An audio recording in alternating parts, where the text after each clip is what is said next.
Hello students, welcome back. This is our fourth lecture on the same chapter, that is chemical equilibrium. Today we have to see the meaning of homogeneous equilibrium and heterogeneous equilibrium. Homo means what? Homo means same. What is the meaning of homo? That is same. And genus means type. It is the meaning of Latin term homo and genus. Now we have to see homogeneous equilibrium, the chemical equilibrium in which all the reactants, remember, all the reactants and products are present in single same physical state, in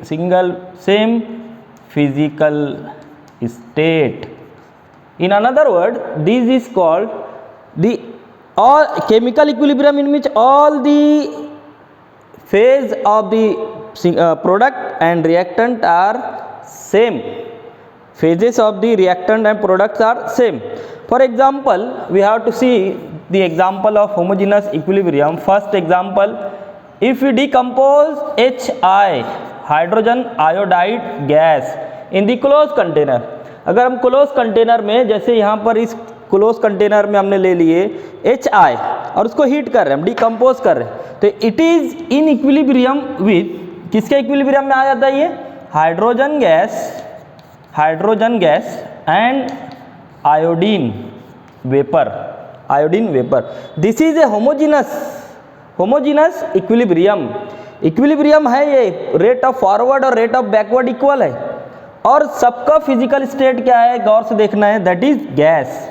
कौन से state में? ये gaseous state. Therefore this is the example of homogeneous equilibrium. तो ऐसी equilibrium जिसमें जितने भी reactant है, जितने भी प्रोडक्ट है, सबका फेज, सबकी हालत कैसी हो? एक जैसी हो. चाहे वो गैस हो, चाहे वो सॉलिड हो, चाहे वो लिक्विड हो, मगर कैसी हो? एक जैसी. तो उसको क्या कहते हैं हम? Homogeneous equilibrium.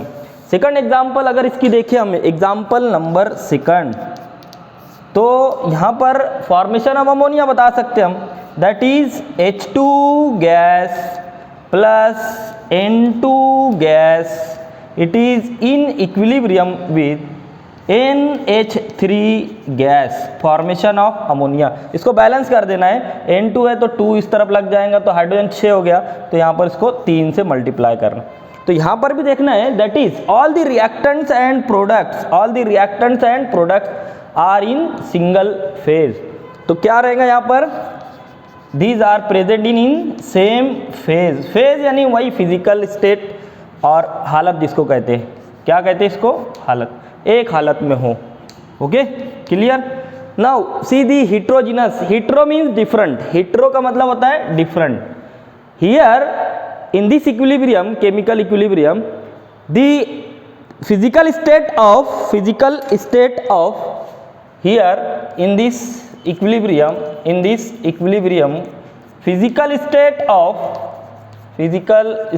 of reactant and products are different.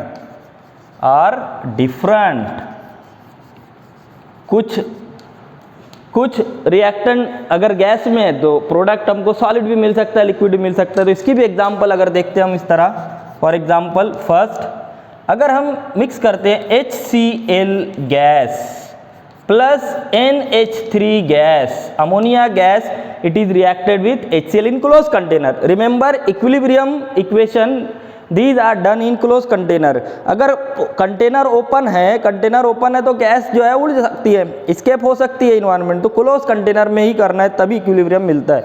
तो here if we done this practical, this reaction in closed container, HCl hydrochloric acid and ammonia gas, it is in equilibrium with ammonium chloride, but this is in solid state. Here reactants are present in gaseous form, but product is present in the solid form. S means solid. तो ये क्या है? Solid है और ये क्या है, gas. तो फिजिकल स्टेट क्या होगी, different. Therefore this is the example of heterogeneous equilibrium.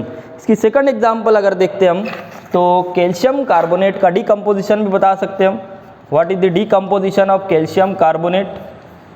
Calcium carbonate if it is taken in solid form जैसे चौक, और इसको हम डीकम्पोज कर रहे हैं, हीट कर रहे हैं, then it form calcium oxide and carbon dioxide. Calcium oxide solid but carbon dioxide is present in gaseous form. Therefore here reactant is present in solid form. One product is in solid form but second product is in gaseous form. Therefore physical state of the reactant product are different, does not present in single phase, same phase.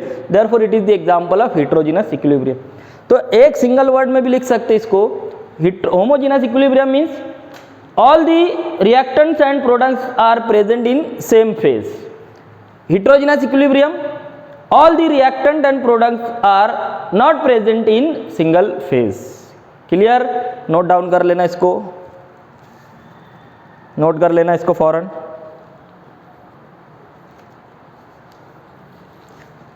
Next, what is the equilibrium constant? Formula for equilibrium constant for heterogeneous equilibrium.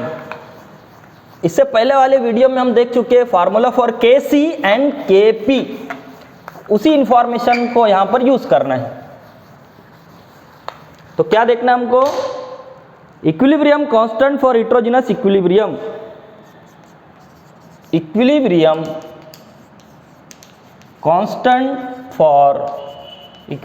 Constant for heterogeneous equilibrium, मतलब ऐसी equilibrium जिसमें reactant और product अलग अलग phase में मौजूद हो। तो उसके लिए what is the formula for equilibrium constant? Equilibrium constant are denoted in the form of Kc and Kp। Kc कब? When concentration is given, concentration अगर गिवन है मीन्स लिक्विड फॉर्म में है तो हम Kc मालूम करते हैं फॉर लिक्विड। Kp कब यूज करते हैं हम? व्हेन पार्शियल प्रेशर, पार्शियल यानी मुकम्मल नहीं, सबका प्रेशर मिलाकर, partial pressure is given, means किस में यूज करते हैं हम? गैसेस में। अगर गैसेस है तो Kp, लिक्विड अगर है कॉन्सेंट्रेशन दिया है तो Kc। तो यहां पर Kc या Kp की इक्वेशन हमको पता करना है for heterogeneous equilibrium. Okay, example अगर लेते हैं हम यहां पर, first example if we take ethyl alcohol C2H5OH, it is the liquid, we know this is liquid. If you take ethyl alcohol in this closed conical flask, then what happen? The vapors of ethyl alcohols are present above the liquid ethyl alcohol. तो हम उसको ऐसे बता सकते हैं, ethyl alcohol it is in equilibrium with vapors of ethyl alcohol. यहाँ पर C2H5OH ethyl alcohol, मगर क्या फॉर्म में? Gaseous, that is vapour form में रहेंगे। तो समझ में आ रहा है क्लियर कि ये कोई कोनिकल फ्लास्क है, इसको हमने क्या किए, it is closed, this is closed by cork, और हमने इसमें क्या ले लिया, what is in conical flask, that is ethyl alcohol, मतलब क्या, C2H5OH।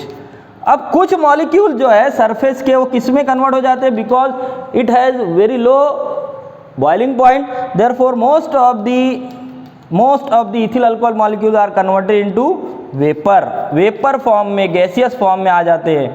तो एक इक्विलिब्रियम कायम होती है, जो मॉलिक्यूल वेपर में कन्वर्ट हो रहे हैं उसको वेपोराइजेशन कहेंगे, और जितने वेपर यहाँ पर है उसमें से कुछ मॉलिक्यूल फिर से कंडेंस हो जाते हैं, तो ये वेपोराइजेशन, ये कंडेंसेशन। तो अगर दोनों की रफ्तार वेपोराइजेशन और कंडेंसेशन इक्वल हो जाए, कंडेंसेशन इक्वल हो जाए तो हमको एक इक्विलिब्रियम हासिल होती है, और इक्विलिब्रियम किसके दरमियान हासिल होता है? Liquid and gas. Therefore this is the example of heterogeneous equilibrium. तो अब यहाँ पर Kp या Kc की वैल्यू क्या रहेंगी वो हमको देखना है। ओके, तो अगर हम यहाँ पर लेते हैं गैसियस Kp या Kc तो क्या इक्वेशन रहेंगे वो देख लेना है। Therefore Kc is equal to, what is the equation? Kc is equal to,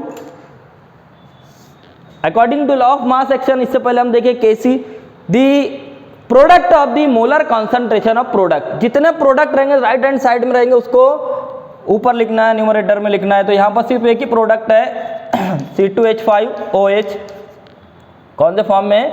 gaseous. तो स्क्वायर ब्रैकेट में molar concentration divided by molar concentration of reactant. Clear? तो ये तो फार्मूला है Kc का। अब इसमें अगर हम वैल्यूज पुट करते हैं मोल्स पर लीटर या मोल्स पर डीएम क्यूब, जो भी वैल्यू पुट करना है वो पुट कर सकते हैं, मोल्स पर लीटर या मोल्स पर डीएम क्यूब। तो दोनों में से कोई भी एक। यहाँ पर हम क्या देख रहे हैं? Equilibrium constant for heterogeneous. तो अब इसके बाद यूनिट जो है, इसके बाद का टॉपिक है वो बाद में देखेंगे, इसी में देख लेते हैं। तो यहाँ per unit, what is the unit? Moles per DM cube, moles per DM cube, और इसमें भी मोल्स पर डीएम क्यूब। तो यहाँ पर दोनों यूनिट कैंसिल हो जाती है, therefore it has no unit. तो ये तो अगला टॉपिक है, अभी सिर्फ हमको इक्विलिब्रियम कांस्टेंट जो है ये देखना था। तो what is the equilibrium constant? Kc is equal to molar concentration, इसको मोलर कॉन्सेंट्रेशन पढ़ते हैं या एक्टिव मास। क्या पढ़ते हैं? एक्टिव मास या मोलर कॉन्सेंट्रेशन। एक एग्जाम्पल, सेकंड एग्जाम्पल अगर देखें हम, the heterogeneous equilibrium between iodine solid and between iodine vapor. If iodine solid is taken in the closed container, अगर हम ये कोनिकल फ्लास्क है, इसमें ये इस तरह वायलेट कलर का आयोडीन आता है, इसमें ले लिए, तो कुछ देर बाद क्या होंगे? Solid iodine it is converted into vapour. तो ये पूरा जो कलर है इस कोनिकल फ्लास्क का कैसा हो जाता है? वायलेट हो जाता है due to vapour of iodine. तो उससे समझ में आता है हमको कि ये क्यों हुआ colour violet? Because presence of vapours iodine. तो यहाँ पर अगर हम इस तरह कोनिकल फ्लास्क में क्या ले लेते हैं? क्लोज कोनिकल फ्लास्क में क्या ले लेते हैं? Iodine I2। तो कुछ आयोडीन किस में कन्वर्ट हो जाते हैं? दैट इज वेपर्स में। और वेपर किस में? वापस इक्विलिब्रियम हालत में आकर किस में कन्वर्ट होते हैं? सॉलिड में। तो ये सॉलिड और ये कौन से फॉर्म में रहेंगे? वेपर। तो ये कौन सी इक्विलिब्रियम हो गई? सॉलिड और gas, that is heterogeneous equilibrium. For this equilibrium, heterogeneous equilibrium, what is the formula of Kc? पहले क्या लिखते हैं हम? Right hand side, that is concentration of the product. तो कॉन्सेंट्रेशन ऑफ प्रोडक्ट क्या है यहाँ पर? I2 gas, molar concentration of the I2 gas and divided by molar concentration of I2 solid. तो ये फार्मूला हो गया, ये topic, that is equilibrium constant for heterogeneous equilibrium. Clear? तो ऐसे कई इक्वेशन हम बता सकते हैं। ये दो एग्जांपल है हेटेरोजेनस इक्विलिब्रियम की, यहाँ पर नोट कर लेना इसको।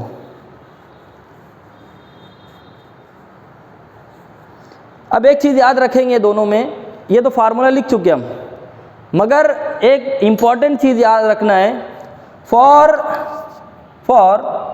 सॉलिड एंड लिक्विड, ये बहुत इंपॉर्टेंट है। For solid and liquid the active mass और मोलर कॉन्सेंट्रेशन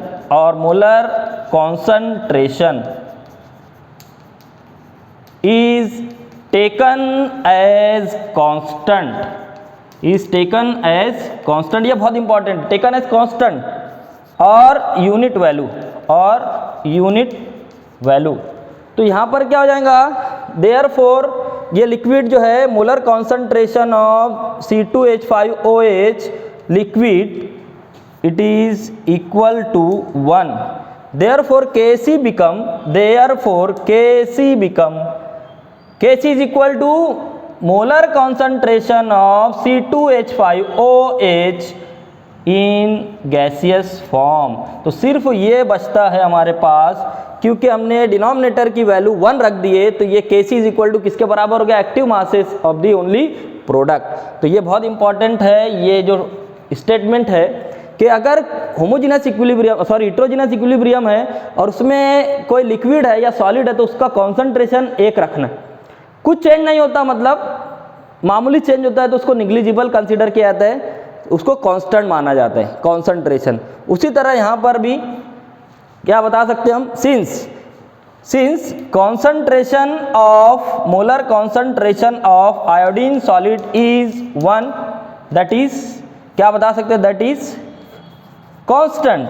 ये इक्विलिब्रियम में याद रखेंगे कि सॉलिड अगर लिक्विड है तो उसका कॉन्सेंट्रेशन बहुत मामूली चेंज होता है, दैट इज रिमेन्स कांस्टेंट। तो अब ये इक्वेशन क्या हो जाएंगी, what is the equation, therefore Kc is equal to molar concentration of iodine gas. तो ये सिर्फ इतना लिख दिए तो नहीं चलेगा, उसके बाद ये लिखना है, इतना लिख दिए तो नहीं चलता है, उसके बाद क्या लिखना है, ये लिखना है, और ये बता देना है कि since concentration of the ethyl alcohol in liquid form is constant, that is 1, therefore Kc is equal to this. Here concentration of iodine solid, that is taken as constant or it is equal to 1, therefore Kc is equal to concentration of the iodine gas. Note कर लेना इसको आप। Now next देखेंगे हम unit for equilibrium constant, unit of equilibrium constant. दो example लेकर इसको भी समझ लेते हैं हम। Unit for the equilibrium constant, note कर लिए, स्क्रीनशॉट ले लेना है। तो ये स्टेटमेंट याद रखेंगे समझने के लिए, क्यों हमने 1 रखे, because concentration of the liquid and solid remains constant.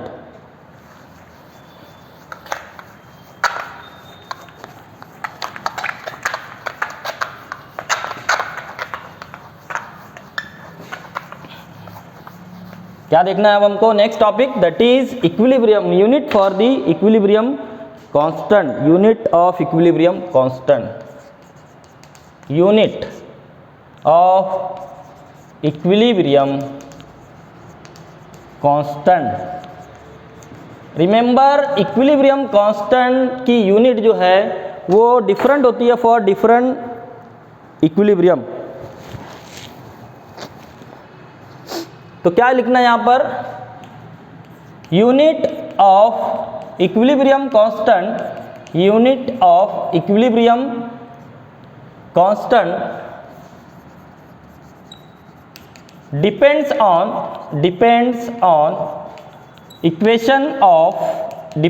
Equation of Kc और Kp, that is unit for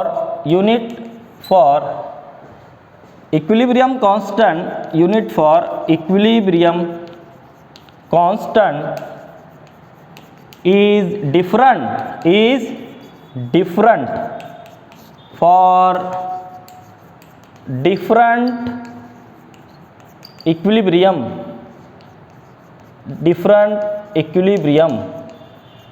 reaction। जैसे यहाँ पर हम एग्जाम्पल देखेंगे तो आसानी समझ में आ जाएगा कि अगर अलग अलग रिएक्शन लेते हैं हम इन इक्विलिब्रियम स्टेट, तो उनकी यूनिट भी अलग हो सकती है। Example first, if you take H2 gas plus I2 gas in equilibrium with 2HI gas. अब इसके लिए हमको यूनिट बताना है। Therefore, by applying law of mass action, what is the value? ये कौन सी स्टेट में, सबसे पहले गैसियस स्टेट में, तो हम Kc नहीं लिखेंगे, Kp लिखेंगे। If in equilibrium is in homogeneous equilibrium state और it is in gaseous form, then we write Kp। What is the value of Kp? Kp हो या Kc, पहले ऊपर क्या लिखना है न्यूमरेटर में, कॉन्सेंट्रेशन ऑफ द प्रोडक्ट। तो यहाँ पर कॉन्सेंट्रेशन ऑफ द प्रोडक्ट क्या है, HI गैसियस फॉर्म में है, और जो स्टिचोमेट्रिक कोएफिशिएंट है, नंबर ऑफ मोल है, उसको पावर की सूरत में लिखना है। तो 2 है तो पावर 2, ओके, इतना हो गया। अब रिएक्टेंट क्या है, रिएक्टेंट 2 है, एक है H2 गैस, दूसरा क्या है, हाँ यहाँ पर देखो, इसको हम ऐसे भी लिख सकते हैं पार्शियल प्रेशर Kp लिख रहे हैं ना, तो पार्शियल प्रेशर लिखना है, partial pressure of HI with power 2, partial pressure of H2 with power 1 into partial pressure of I2 with power 1। Clear? तो ये पावर 1 क्यों है? क्योंकि नंबर ऑफ मोल्स कितने हैं इनके 1 1। यहाँ पावर 2 क्यों है? इसके नंबर ऑफ मोल HI के 2 है। अब यूनिट अगर रखते हैं हम यहाँ पर, unit partial pressure is taken in atmosphere, ATM लिखते हैं हम, तो एटमॉस्फेयर स्क्वायर। ओके, ये क्या रहेगा एटमॉस्फेयर, ये क्या रहेगा इसका पार्शियल प्रेशर एटमॉस्फेयर। देखो यहाँ पर ये स्क्वायर है, मतलब 2 टाइम है, तो ये एक, ये कैंसल, ये दूसरा, ये कैंसल, तो therefore Kp has no unit. इस इक्विलिब्रियम के लिए, इस इक्विलिब्रियम के लिए कोई यूनिट नहीं आती है Kp की। Kp पार्शियल प्रेशर फॉर्म में लिखे, उसकी यूनिट रखे एटमॉस्फेयर, तो वैल्यू क्या आती है इस तरह। अगर हम इसको Kc की फॉर्म में भी लिखे तो भी चलेगा। Kc मतलब इस तरह लिखना है, concentration of HI, concentration molar concentration of HI square, molar concentration of H2, molar concentration of I2। Molar concentration कौन फॉर्म में लिखते हैं? Moles per dm cube square, ये मोल्स पर dm क्यूब, यहाँ पर भी क्या रहेगा मोल्स पर dm क्यूब। अगर ये लिक्विड होता तो हम इस तरह लिखते हैं Kc, ये पावर 2 है, ये कैंसल, ये दूसरा, एक कैंसल, तो क्या आता है यहाँ पर? Therefore it has no unit, same आता है, no unit, Kp has no unit. तो for this equilibrium equation, for above क्या लिख सकते हैं यहाँ पर? For above equilibrium Kp has no unit. चलो एग्जाम्पल नंबर सेकंड देखते हैं। एग्जाम्पल नंबर सेकंड, अभी क्या देखे हमने? H2 plus I2 gives 2HI। अब दूसरी इक्वेशन अगर देखें हम, equation 2, H2 gas plus N2 gas in equilibrium with 2 time NH3 gas, formation of ammonia. इसको बैलेंस कर दिए तो यहाँ पर हो जाएगा 3 time H2। For this is present in gaseous form, therefore we can write Kp is equal to, how it is written as Kp या Kc, तो पहले न्यूमरेटर में ऊपर क्या लिखना है? कांस्टेंट मोलर कॉन्सेंट्रेशन, अगर गैस है तो partial pressure of product, partial pressure of NH3 power 2। Clear? अब यहां पर क्या बचा reactant? Partial pressure of H2 with power 3 into partial pressure of N2, H2 हो गया, N2 with power 1।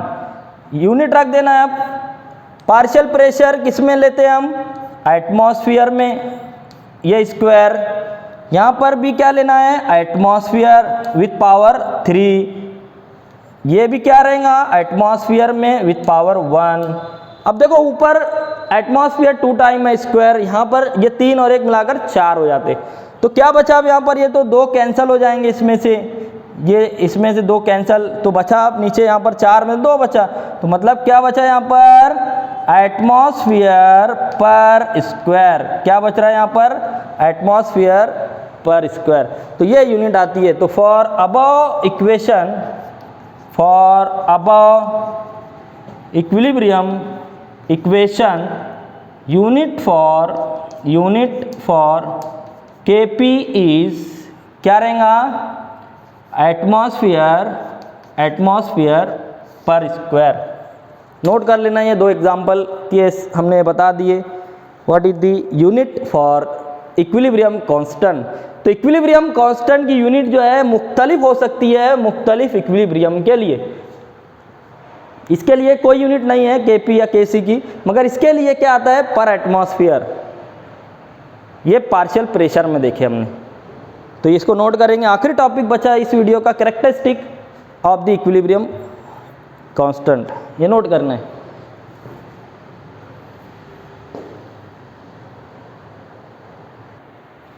Now see characteristics of equilibrium constant. जो equilibrium constant है के सी या के पी, उसकी कुछ खुसूसियात। तो पहली जो पॉइंट है, the value of equilibrium constant does not depends on the initial concentration of the reactants and products. जैसे अभी इक्वेशन हमने देखे एग्जाम्पल के H2 gas plus I2 gas in equilibrium 2HI gas, ये कोई इक्विलिब्रियम इक्वेशन है। तो इसके लिए Kp की value does not depends on the initial concentration of the reactants and product. Kp की वैल्यू जो है इनिशियल स्टार्ट में कितना लिया उस पर डिपेंड नहीं है, इक्विलिब्रियम स्टेट में क्या कॉन्सेंट्रेशन है उस पर डिपेंड होता है। किस पर डिपेंड है? Concentration at the equilibrium, start में कितना लिए थे उस पर डिपेंड नहीं है। तो ये पहला point, first point, equilibrium value of equilibrium constant does not depend on the initial concentration of the reactant and product. Second, equilibrium constant depends on the temperature of the reaction. वजह क्या है, temperature पर क्यों depend है कि अगर इसमें कोई इक्विलिब्रियम इक्वेशन रिएक्शन हो रही है और अगर हम इसको हीट करते, इसको हीट कर रहे, तो हीट करने से क्या होता है, अगर एंडोथर्मिक रिएक्शन है तो हीट करने से वो रिएक्शन तेज़ हो जाएंगी, और एक्सोथर्मिक है पहले हीट खारिज कर रही है वो, और उसको गर्म करेंगे तो सुस्त हो जाती है रेट। तो as we increase temperature rate of reaction increases और may be decreases, depend on the exothermic nature और एंडोथर्मिक। तो इसीलिए क्या लिखा है, value of equilibrium constant depends on the temperature of the reaction. कितना टेम्परेचर है उस पर वैल्यू डिपेंड होती है। टेम्परेचर कम ज़्यादा करने से वैल्यू भी कम ज़्यादा हो सकती। तीसरा पॉइंट है, equilibrium constant as a characteristic value for a particular reversible reaction. अभी हमने इससे पहले वाला टॉपिक देखे यूनिट फॉर इक्विलिब्रियम कांस्टेंट। तो फॉर्मेशन ऑफ या डीकम्पोजिशन ऑफ HI के लिए डिफरेंट वैल्यू थी, फॉर्मेशन ऑफ अमोनिया के लिए डिफरेंट वैल्यू। तो अलग अलग इक्वेशन के लिए Kp Kc की वैल्यू अलग हो सकती है, different for particular equilibrium reaction. Next है, हायर वैल्यू ऑफ Kc और Kp means more concentration of the product is form and the equilibrium point is more towards right hand side. जैसे example अगर देखें हम यहाँ पर कि 2HI gas it is equilibrium with H2 plus I2 gas. तो इसके लिए Kp क्या लिखेंगे हम, what is the Kp, value of Kp, molar concentration of H2 gas into molar concentration of I2 gas divided by molar concentration of HI gas with power 2। अब यहाँ पर ये क्या है, प्रोडक्ट है H2 प्लस I2। अगर higher value of Kc Kp कब आता है हायर वैल्यू, जब ये मोर रहेगा। अगर ये मोर रहेगा तो ये भी वैल्यू क्या आएंगी, ज़्यादा रहेंगी। तो higher value of Kp Kc means concentration of product form is more and equilibrium point is more towards right hand side. मतलब ये क्या बन रहा है, ज़्यादा बन रहा है, और ये जो है रिएक्टेंट कम बन रहा है। ये इसका मतलब ये लिया जाएगा कि ज़्यादा वैल्यू अगर Kp की है या Kc की है, मतलब ज़्यादा प्रोडक्ट बन रहा है और रिएक्शन किस तरफ तेज़ हो रही है, एट राइट हैंड साइड। तो ये एग्जांपल से बता दिया मैं यहाँ पर। ये 4 पॉइंट है, आसान पॉइंट है, इसको याद करना है। इसको कहते हैं characteristic of equilibrium constant. Screenshot ले लेना है इसका।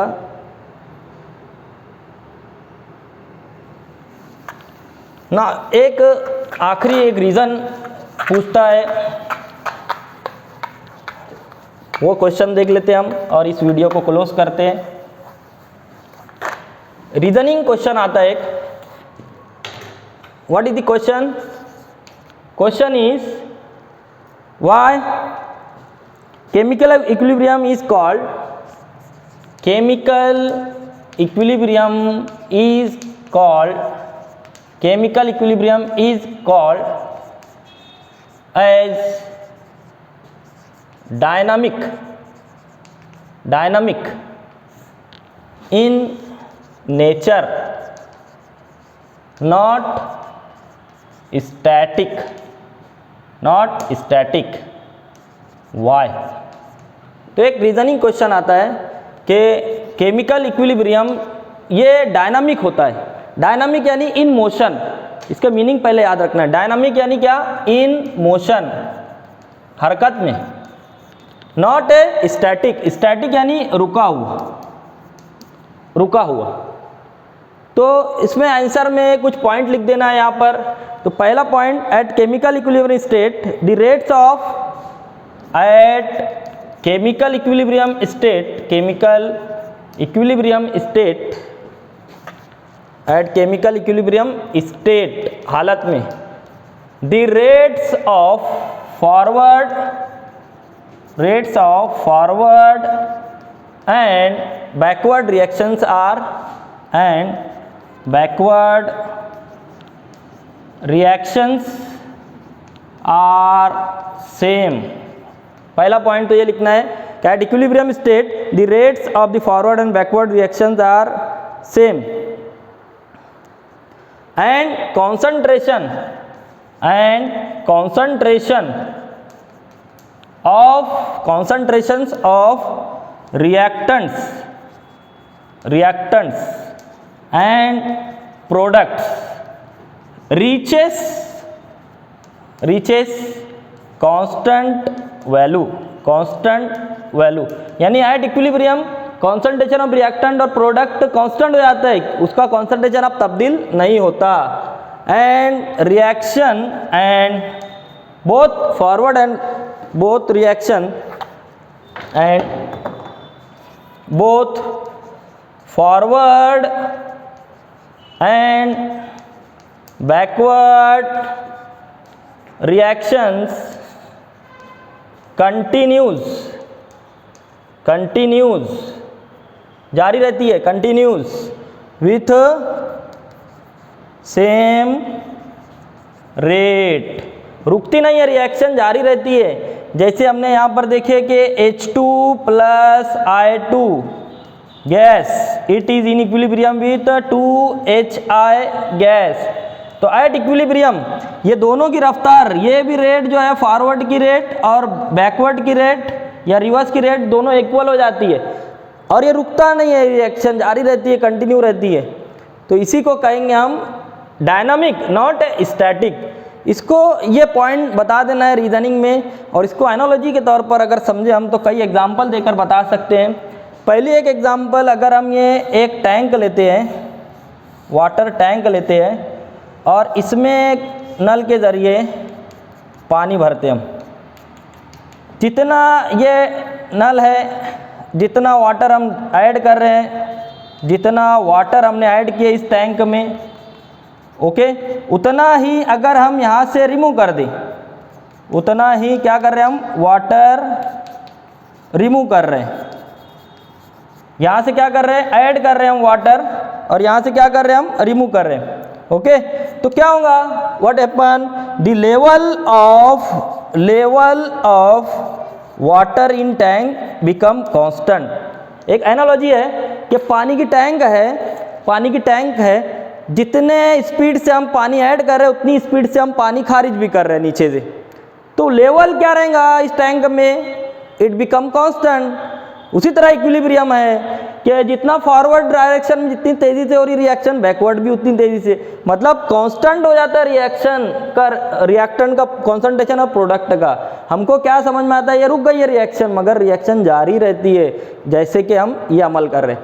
पानी जितनी रफ्तार से ऐड कर रहे हैं, पानी उतनी रफ्तार से टैंक से रिमूव कर रहे हैं, अमल हो रहा है, मगर लेवल टैंक में सेम कांस्टेंट। इसी को बोलते हैं डायनामिक, नॉट स्टैटिक। दूसरी एग्जांपल एनालॉजी हम बता सकते हैं दूसरा, कि ये फर्स्ट फ्लोर है, फर्स्ट फ्लोर, ये ग्राउंड फ्लोर है, ओके। अब ये फर्स्ट फ्लोर पर, ग्राउंड फ्लोर पर अगर स्टूडेंट का हम इंटरचेंज करें, अगर यहाँ से तीन स्टूडेंट्स यहाँ पर गए और 3 स्टूडेंट ग्राउंड फ्लोर से 3 स्टूडेंट ऊपर गए, फर्स्ट फ्लोर से 3 स्टूडेंट नीचे आ गए, तो अगर स्टूडेंट की काउंट करें, हम स्टूडेंट का काउंट करें ग्राउंड फ्लोर पर और फर्स्ट फ्लोर पर, तो ये इक्वल रहेंगे। हमने हरकत की है मगर number of student become same. तीसरा एनालॉजी हम बता सकते हैं कि ये रस्सा खींच है, रस्सा खींच में एक पॉइंटर लगा रहता, इसको पॉइंटर कहेंगे हम यहाँ पर बीच में। अब यहाँ पर ये पहलवान खड़े हैं, 3 पहलवान इस तरफ है, 3 पहलवान इस तरफ है, अब ये रस्सा खींच रहे, अगर ताकत बराबर रही तो पॉइंटर में कोई तब्दीली होती है क्या? पॉइंटर जहाँ का वहीं रहेगा।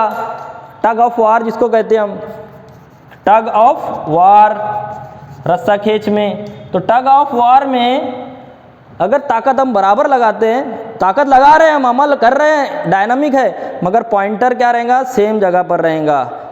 तो ये भी एक एनालॉजी है, मिसाल बता सकते हैं हम डायनामिक अमल की। काम कर रहे हैं हम, अमल हो रहा है, मगर वो हमको कैसा समझ में आता है कि वो रुका हुआ है। ये 3 एनालॉजी है केमिकल इक्विलिब्रियम की, तो इसको नोट करना है। इसी के साथ आज का वीडियो हम यहाँ पर रोकते हैं। अगले वीडियो में, नेक्स्ट वीडियो में नेक्स्ट टॉपिक देखना है। Thank you.